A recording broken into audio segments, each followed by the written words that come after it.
დღეს რატომღაც სამჯერ გავიგონე გამონათქვამი, რომ ენას ძვალი არ აქვს. და რომ დამისამდა, მე გამახსენდა, რომ ენას ძვალი აქვს. ჩვენსაც არა, რა თქმა უნდა.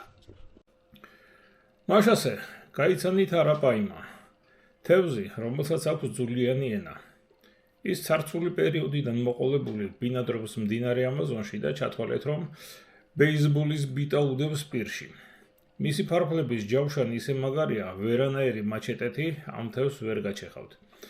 ეს ერთადერთი თევზია, რომლისაც პირანიებსაც ეშინიათ, რადგან მასზე თავდასხმა პირანიისათვის იქნება ბოლო, რასაც ცხოვრებაში გააკეთებს. არაპაიმა 4 მეტრამდე იზრდება და მას იმდენად გემრიელი ხორცი აქვს, რომ ბრაზილიელები ყველანაირ კანონდარღვევაზე მიდიან, რომ ის მოინადირონ. არაპაიმაზე ნადირობა საკმაოდ საშიშია. კუდის დარტყმით არაპაიმას შეუძლია ადამიანს ხერხემალი გადაუმტვრიოს. ინტენსიური ნადირობის გამო ამ გიგანტს გადაშენება ემუქრება.